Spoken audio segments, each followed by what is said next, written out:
Inicialmente iba a platicar con ustedes dos cuestiones que eran las condiciones de regularidad y las tablas a partir de las cuales se pueden definir los valores de Q y distorsión máxima para distintos sistemas estructurales. Pero hablando al principio con el doctor Esteban, me dice que él trae preparado lo de las condiciones de regularidad, entonces pues yo me lo voy a... bueno, perdón, entonces sí les voy a platicar. Entonces, si ponen la siguiente lámina. A sabiendas de que no se iba a ver con claridad, más o menos les quisiera pasar muy rápido la definición de una estructura regular. Se aprovecharon varias de los requerimientos y de los lineamientos que contiene la norma actual, y lo que se hizo fue precisar un poquito más qué querían decir los requerimientos que se hacían. En algunos casos se relajaron algunos requerimientos y en otros casos se hicieron requerimientos más severos. Entonces, por ejemplo, hay donde dice que para que una estructura se considere regular debe satisfacer los siguientes requisitos. Dice que los diferentes muros, marcos y demás sistemas sismorresistentes verticales son sensiblemente paralelos a los ejes ortogonales principales del edificio, y digamos la versión actual de la norma se queda ahí. Pues yo ya no me acuerdo qué dice la cosa verde, pero explica que es sensiblemente paralelo a un eje ortogonal, y si no me acuerdo, habla de un ángulo máximo de 15 grados. En términos de las relaciones de aspecto, tanto en altura como en planta de un sistema estructural, los límites estaban dados en 2.5, la nueva versión del reglamento relaja esos límites a 4. También, por ejemplo, se toma en cuenta la cuestión de las salientes y las entrantes, que decía que una estructura regular no debería tener ni entrantes ni salientes que fueran mayores al 20% de la dimensión en planta, pero ahora se aclara que en algunos casos este requisito se puede cumplir y sin embargo puede haber amplificación, digamos, de esas salientes. Entonces se pide que en el caso de que una saliente, independientemente de cumplir o no este requisito, amplifique la respuesta del sistema estructural, pues que no se considere la estructura regular. También en la versión anterior se hablaba de que cada nivel debería tener un sistema de techo-piso rígido, y ahora en la sección 271 del reglamento se especifica qué es un diafragma rígida, cosa que la versión actual de la norma no lo hace. En términos de las aberturas del peso de un nivel en relación al peso del nivel inferior y del área que tiene un nivel con relación al área que tiene el nivel inferior, no hubo cambios. Hay una aclaración en términos de que las normas actuales dicen que todas las columnas están restringidas en todos los pisos en dos direcciones sensiblemente ortogonales por diafragmas horizontales y por traves o losas planas, y entonces se puso una oración que aclara claramente que una columna que pase libremente a través de un sistema de piso pues no cumple esta condición. También se añadió un nuevo requerimiento que pide que una estructura regular tenga las columnas de la misma altura en un entrepiso, que pueden ir variando de un entrepiso a otro, pero todas las columnas en un entrepiso deben tener la misma altura. Y se relajaron un poquito las recomendaciones de lo que se consideraba el límite para considerar una estructura regular desde un punto de vista torsional, y se pone un requerimiento más estricto en términos de la diferencia de desplazamiento lateral que pueden sufrir dos pisos vecinos. En términos generales les podría decir que se relaja el requisito de torsión para considerar una estructura regular, y se trata de evitar la formación de pisos débiles y hacer más estricto la relación que deben tener dos pisos vecinos para evitar esto, la formación de un piso débil. La que sigue. Se define como una estructura irregular toda estructura que no satisfaga uno o más de los requisitos del artículo anterior, y en términos de una estructura fuertemente irregular se consideran tres casos. Antes, o la versión actual de la norma considera los dos primeros casos, y se añadió una tercera condición. En términos digamos de los requisitos torsionales que hacían que una estructura fuera fuertemente irregular, se relajó un poco la norma, porque antes se consideraba que si el desplazamiento lateral de algún punto de una de las plantas excede en más del 20% el promedio de los desplazamientos de los extremos de la misma, la estructura era irregular. Ahora se relajó ese al 30%, conforme, digamos, a la normatividad internacional. Y otra vez, en términos de la rigidez o resistencia a corte, no me acuerdo cuál es el número anterior, pero ahora se consideran un requerimiento más estricto. No me acuerdo si era… no sé, se permitía más, se permitió una diferencia mayor y nosotros la redujimos al 40%. Realmente no me acuerdo cuál es el número. Y finalmente, la tercera condición es el que vaya varias columnas que libren un entrepiso sin que el diafragma rígido les dé soporte lateral. Entonces, el 30% de las columnas de un entrepiso pasan a través de ese entrepiso sin recibir el soporte del sistema de piso, entonces se considera que la estructura es fuertemente irregular. ¿La que sigue? En términos de la corrección por irregularidad, antes había tres opciones, que según el nivel o según las condiciones de regularidad que no se cumplieran, se castigaba el factor de reducción Q' por punto 9, punto 8 y punto 7. Decidimos reducir esas condiciones a 2.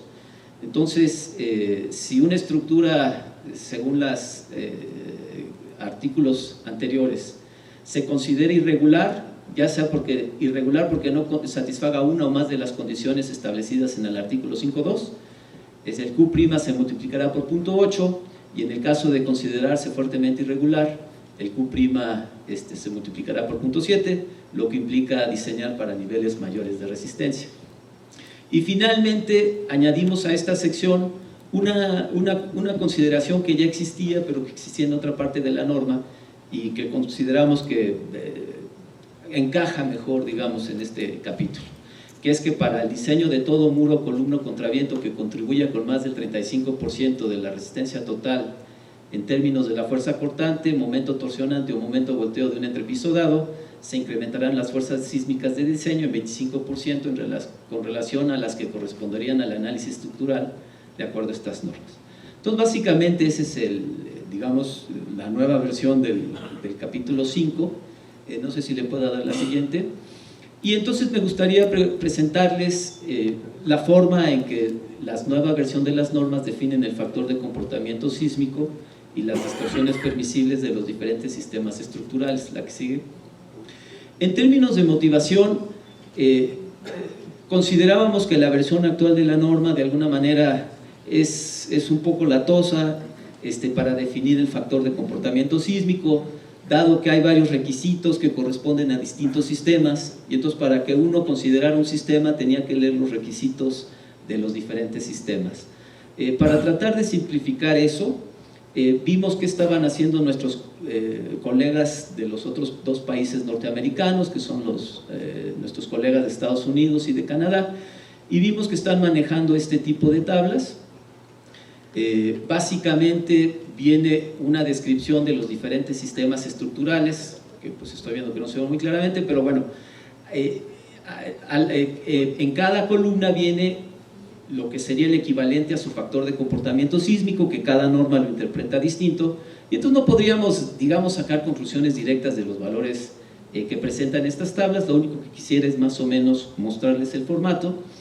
Y al lado hay las dos, consideran un factor de sobreresistencia, conforme a las láminas que proyectó el doctor Ordaz, pues este factor de sobreresistencia se usa directamente en la definición de los espectros, y nuestras tablas no incluyen estos factores de sobreresistencia, digamos, específicos a cada sistema estructural, porque consideramos que aunque este factor debería variar en función del sistema estructural, no tenemos suficiente evidencia como para poner valores para todos los diferentes sistemas estructurales que considera la norma. Entonces se mantuvo, digamos, el factor de sobreresistencia anterior. La que sigue. Otra de las cosas que estábamos viendo es que pues, normalmente las distorsiones de entrepiso, tanto en las normas americanas como las canadienses, como las previas normas mexicanas, pues manejan las distorsiones de entrepiso a nivel tabular, y eso nos llevó, la que sigue, a proponer tablas similares a estas, pero que incluyeran simultáneamente el factor de comportamiento sísmico y la distorsión de diseño. Entonces, va a haber un texto similar a este para presentar las tablas, donde dice que el factor de comportamiento sísmico U, a que se refiere el capítulo 3, que es el cual acaba de discutir el doctor Ordaz, se adoptarán los valores especificados en las tablas 4.1, 4.2 y 4.3. Originalmente había 4 tablas, pero las hemos reducido a 3, ya que consideramos que las estructuras de acero, como las compuestas, realmente se podrían presentar en una sola tabla. Entonces, una tabla corresponde a estructuras de concreto, la segunda tabla a estructuras de acero y compuestas, y la tercera tabla a estructuras de mampostería.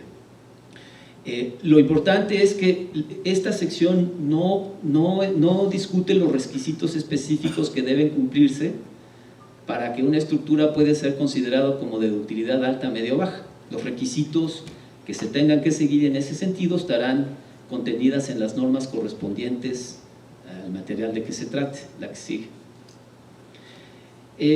Quisiera recordarles que entendemos que hay todo un desarrollo, toda una innovación en el ámbito del diseño sismo resistente, y regresando a un comentario, a alguna cuestión que comentó el doctor Meli antes, reconocemos que los sistemas estructurales idóneos para el propósito de estructurar una estructura en el Distrito Federal, pues son aquellos que están contenidos en las tablas, pero pues se acepta el uso de cualquier sistema estructural que no esté contenido en las tablas, siempre y cuando pues se tomen los cuidados suficientes para demostrar que son soluciones estructurales satisfactorias en términos de su seguridad estructural.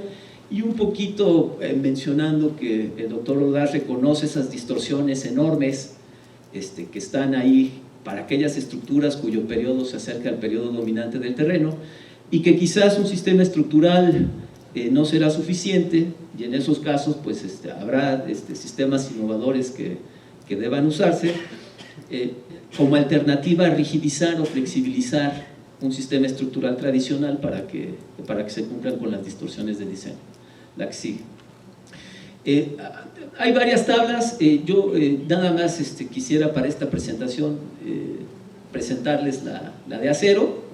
Más o menos la intención es que las diferentes tablas queden en estos términos, y pues no voy a discutir todos los renglones, solo digamos remarcar lo que considero importante. En términos de estructuración, pues hay marcos rígidos, ya sea de acero compuestos. También se considera la posibilidad de rigidizar los marcos de acero con una enorme variedad de elementos, como son contravientos, muros de acero, muros de placa, muros de concreto, etcétera. Y finalmente, digamos que más allá de estos marcos rígidos y marcos rígidos rigidizados, pues se toma en cuenta la posibilidad de que haya sistemas, digamos, que están en voladizo y que pues representarían una condición sustancialmente diferente. Entonces, por ejemplo, en los marcos rígidos de acero, pues ya no solo se toma en cuenta la estructuración con base en columnas y traves de acero, sino que también se toman en cuenta pues la posibilidad de usar conexiones semirrígidas, el usar vigas de alma abierta, por ejemplo. Entonces se reconoce la posibilidad de que los marcos puedan estar formados por sistemas que no necesariamente tengan vigas y traves. Concentrándome solamente en los marcos, digamos, formados por vigas por vigas y columnas, se consideran tres categorías, que serían los especiales o de detallado dúctil, podríamos decir, detallado de alta ductilidad, una opción de marcos intermedios con un detallado pues, intermedio, y marcos ordinarios que no hacen consideraciones especiales para aportar ductilidad a la estructura. En términos de la ductilidad, como verán a lo largo de toda la tabla, se clasifica en alta, media o baja, y en función de esto y el sistema estructural se asignan los valores de Q y de distorsión límite de entrepiso.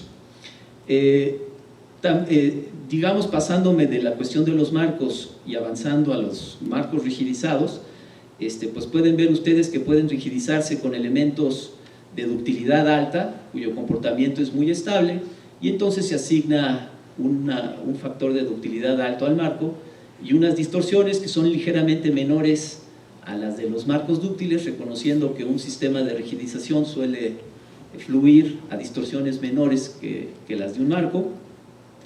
Y pues en esta historia de contravientos se añaden nuevas opciones, como es el uso de muro de placa de aceros dúctiles, y consideramos que pues muchas de estas soluciones todavía no se usan en México, pero que es importante abrir las posibilidades al ingeniero estructural mexicano para que pues pueda usar las diferentes opciones teniendo valores normativos que apoyen sus diseños. Como parte de esta tabla, todavía no está muy decidido qué tipo de requisitos se puede imponer en cada uno de estos sistemas estructurales, la que sigue, pero habrá notas que apoyen el uso de las tablas, como por ejemplo, no son todas, pero les quisiera dar algunos ejemplos de las notas que puede haber. Por ejemplo, en la tabla tiene que indicarse que las estructuras deben diseñarse y detallarse conforme a lo especificado en las normas técnicas complementarias para el diseño y construcción de estructuras metálicas. Que por ejemplo para sistemas con QD4 el mínimo cociente de la capacidad resistente de un entrepiso entre la acción de diseño no debe diferir en más de 25% del promedio de dicho cocientes para todos los entrepisos. También se especifican algunos requerimientos para sistemas con QD3 y condiciones complementarias como el que deberá garantizarse en los sistemas rigidizados con contravientos que para cualquier dirección de la fuerza sísmica los contravientos en tensión resisten entre el 30 y el 70% de la fuerza lateral total, y algunas condiciones en términos de la resistencia, el porcentaje de resistencia que deben aportar los marcos a un sistema que esté rigidizado. La siguiente. Sencillamente, ahorita estamos en esta discusión. Saqué de este documento esta frase que resalté en amarillo, que dice que la mejor práctica para el diseño de los edificios altos no está representado por los códigos tradicionales de diseño, tal como el Uniform Building Code, y lo que explica este párrafo es que las distorsiones, no sé si le pueda dar una anterior, que estas distorsiones están asociadas a un comportamiento global a corte. Para los edificios muy altos hay una componente global a flexión que de alguna manera no queda del todo contemplada aquí. Entonces esa es una discusión que ahorita está abierta y que quizás nos lleve a ajustar algunos valores de estos, o ponerse sencillamente alguna limitación de altura en términos del sistema estructural en las que estas distorsiones aplicarían. Entonces, paso.